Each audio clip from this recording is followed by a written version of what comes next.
அனைத்து மாணவர்களுக்கும் வணக்கம். நம்ம இந்த வீடியோவில் என்ன பார்க்க போகிறோம் அப்படின்னா 12th ஸ்டாண்டர்ட் பாட்டனி பப்ளிக் எக்ஸாம்ஸ்க்கு தேவையான இம்பார்ட்டன்ட் 5 மார்க் கொஸ்டின்ஸ் தான் பார்க்க போகிறோம். பாட்டனி ஸ்டூடெண்ட்ஸ் மட்டும் இல்லை, நீங்கள் பயாலஜி ஸ்டூடெண்ட்ஸாக இருந்தாலும் இந்த கொஸ்டின்ஸ் வந்து படிச்சிக்கலாம். ஆல்ரெடி பயாலஜி ஸ்டூடெண்ட்ஸ்க்கு தமிழ் மீடியம் ப்ளஸ் வந்து English medium important 5 mark questions வந்து அப்லோட் பண்ணியிருந்தோம். அந்த வீடியோஸை பார்க்கலன்னா பிளேலிஸ்ட்டில் பப்ளிக் எக்ஸாம்ஸ் இம்பார்ட்டன்ட் கொஸ்டின்ஸ் 23, 24 அப்படின்னு சொல்லிட்டுருக்கோம். அதில் செக் பண்ணி பாருங்கள். அதில் கீழே டிஸ்கிரிப்ஷன் லிங்க்கில் நான் தரேன், அதில் கிளிக் பண்ணி நீங்கள் வந்து பார்த்துக்கலாம். இந்த வீடியோவில் தமிழ் மீடியத்துக்கான ஸ்டூடெண்ட்ஸ்க்கான பார்ப்போம். அடுத்த வீடியோவில் இங்கிலீஷ் மீடியம் ஸ்டூடெண்ட்ஸ்க்கு நம்ம வந்து அப்லோட் பண்ணுவோம். இதில் மினிமம் இந்த 5 மார்க்ஸ் எல்லாமே நீங்கள் கண்டிப்பாக படிச்சிட்டிங்க அப்படின்னா 10 5 மார்க்ஸுமே நம்ம அட்டன் பண்ணலாம். அதாவது நிறையா ஸ்டூடெண்ட்ஸ் வந்து 5 மார்க்ஸ் வந்து அட்டன் பண்ணுறது கிடையாது. குறிப்பாக பாட்டனி எழுதக்கூடிய ஸ்டூடெண்ட்ஸ் வந்து ஒரு 3 5 மார்க்ஸு 4 5 மார்க்ஸு அதோடய விட்டுடுறாங்க. அது என்ன ரீசன்னே தெரியல.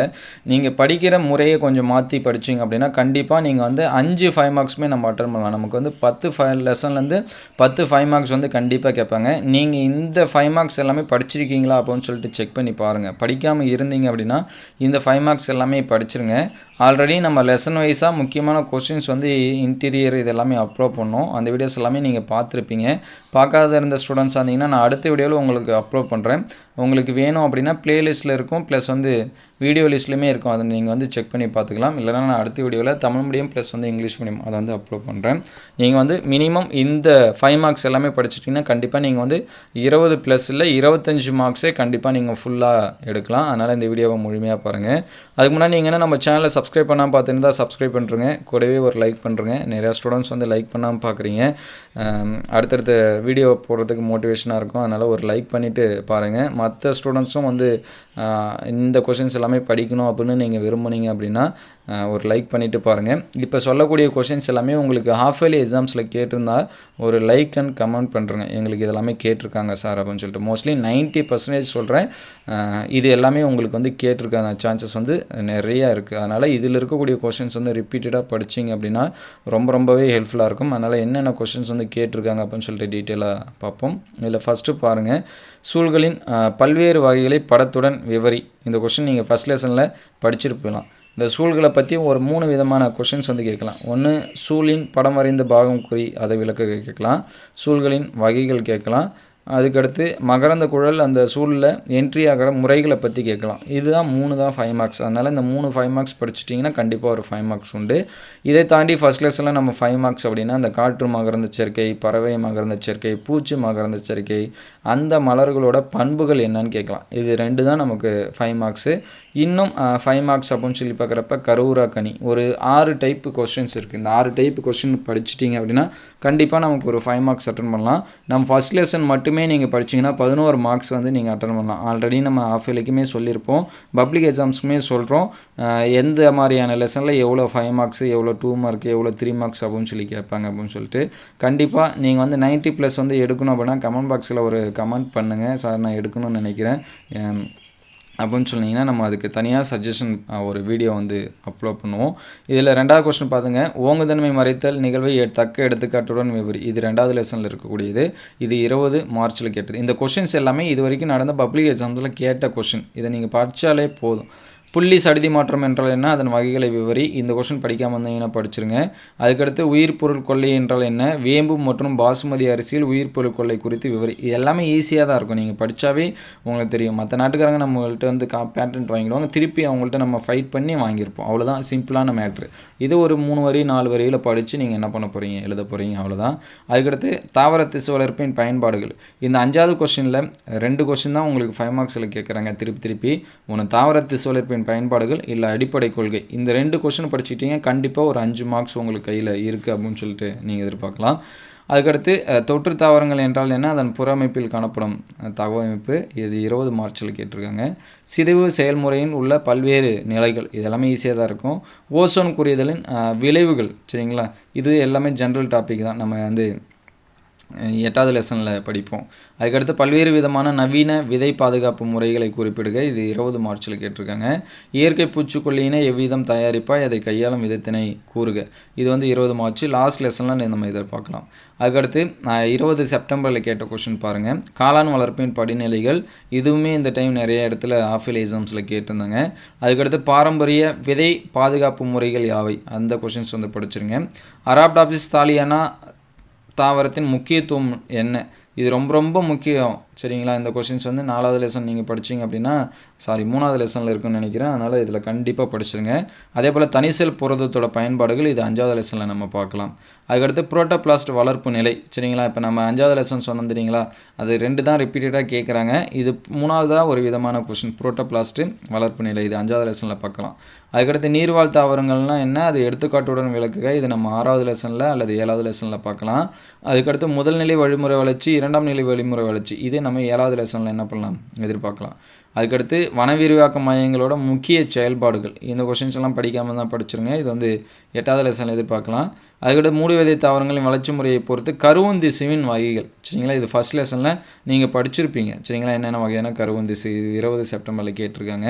அதுக்கடுத்து வேறுபாடுகளின் முக்கியத்துவம் 3 எழுதுக, பட்டாணி தாவரத்தின் மரபணு எழுதுக, கனி மலர் அளவிடம், இது எல்லாமே 20 செப்டம்பரில் கேட்ட கொஷின். அதுக்கடுத்து பாருங்கள், கருவுரா கனி வரையறு, அதன் முக்கியத்துவம் ஃபர்ஸ்ட் லெசனில் கொஷின் இல்லாமல் எந்த இயர் கொஷினுமே இருக்காது, 21 ஆகஸ்ட். அதுக்கடுத்து வறண்ட நீர் தாவரங்களோட உள்ளமைப்பு தகவமைப்பு, இது ரொம்ப ரொம்ப முக்கியமான கொஷின், ஏன்னா இது வந்து புக் பேக் கொஷினும் கூட. இது வந்து 21 ஆகஸ்ட்டில் கேட்டிருக்காங்க. அதே போல் ஓங்குதன்மை மறித்தல் 2வது லெசனில் கண்டிப்பாக இந்த கொஷினை படிச்சிருங்க. ஓங்குதன்மை மறித்தல், முழுமையற்ற ஓங்குதன்மை, இது ரெண்டும் ரொம்ப ரொம்ப முக்கியமானது. அதே போல் முழுமையற்ற ஓங்குதன்மைக்கும் இணை ஓங்குதன்மைக்கும் உள்ள வேறுபாடு, இந்த 3 கொஷினில் கண்டிப்பாக ஒரு கொஷின் ரிப்பீட்டர் கேட்குறாங்க.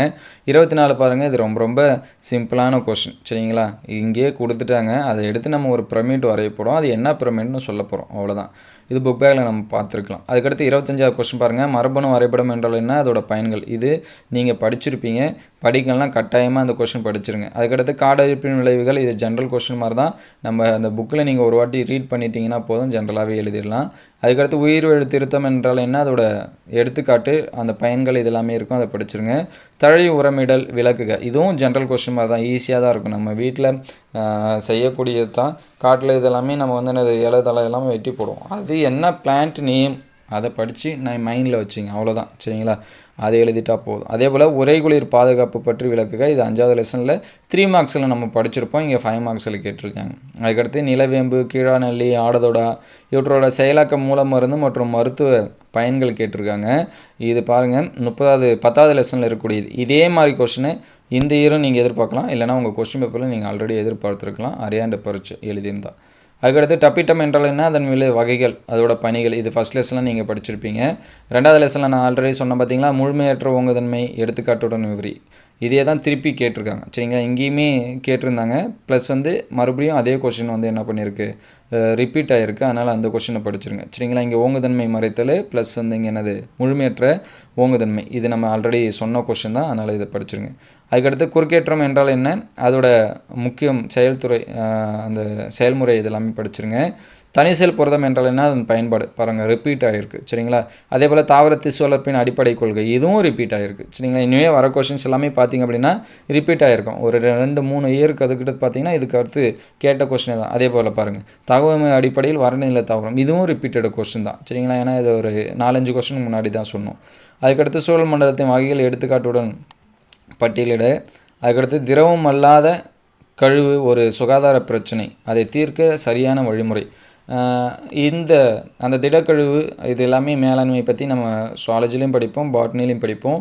அந்த கழிவு மேலாண்மை பற்றி கண்டிப்பாக படிச்சிருங்க. நமக்கு சுவாலஜிலையுமே கேட்டாலும் ஆன்சர்ஸ் பண்ணலாம், பாட்னியில் கேட்டாலும் ஆன்சர்ஸ் பண்ணலாம், நீங்கள் 2இதில் படித்ததை வச்சு கூட நீங்கள் ஆன்சர்ஸ் பண்ணலாம். இங்கே பாருங்கள் நவீன விதை சேமிப்பு முறை, இதுவும் திருப்பி கேட்டிருக்காங்க, ரிப்பீட்டட் கொஸ்டின் தான். அதுக்கடுத்து பாருங்கள் 40வது கொஸ்டின், துளசி, நெல்லி, குப்பைமேனி, வில்வம், பிரண்டை, இதோட என்ன கேட்டிருக்காங்க பாருங்கள், எந்த பகுதி மருந்தாக நம்ம வந்து என்ன பண்ணுவோம் பயன்படுவோம், அதோட பயன் சரிங்களா. துளசி வந்து இலைன்னு எழுதி வச்சா உங்களுக்கு 1 மார்க் அல்லது அரை மார்க் கொடுத்துருவாங்க சரிங்களா. இங்கே ஏன்னா 4-5 கேட்டிருக்காங்க சரிங்க, 5க்கும் அரை மார்க்கு.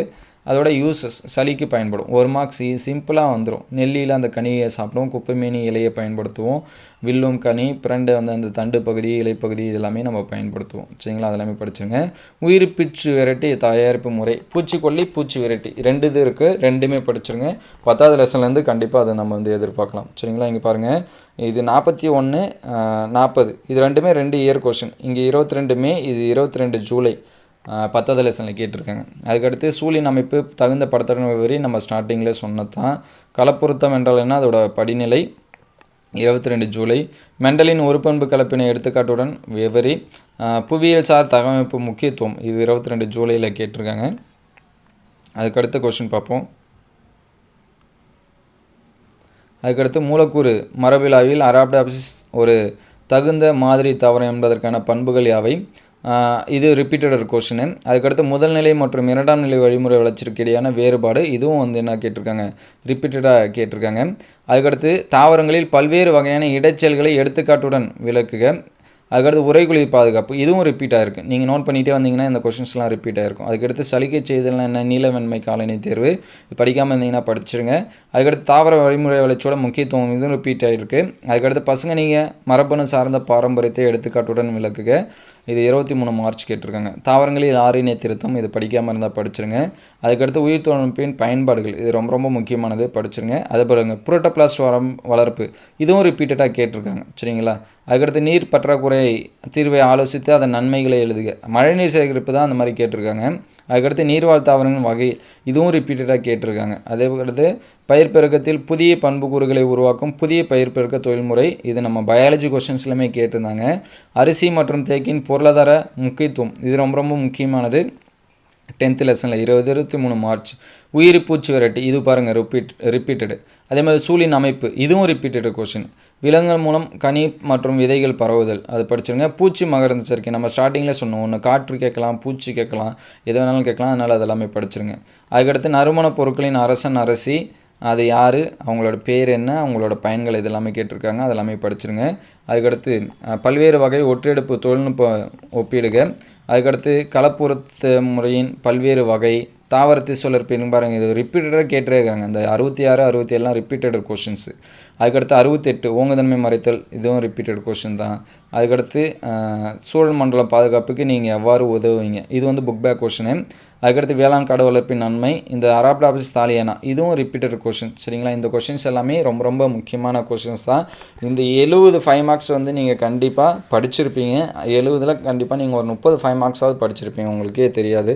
30லேருந்து 40 5 மார்க்ஸ் வந்து நீங்கள், ஏன்னா லெசன் வைஸுக்கு வந்து ஒரு 3 5 மார்க்ஸ் படிச்சிருந்தாலுமே 10 லெசனுக்கு 30 5 மார்க்ஸுக்கு மேலே நீங்கள் படிச்சிருப்பீங்க. படிக்காமல் இருந்தீங்கன்னா இந்த கொஷின்ஸ் எல்லாமே கண்டிப்பாக படிச்சிருங்க. நம்ம மினிமம் 5 மார்க்ஸ் அப்படின்னு சொல்லிட்டு அடுத்த வீடியோவில் அப்லோட் பண்ணுவோம்.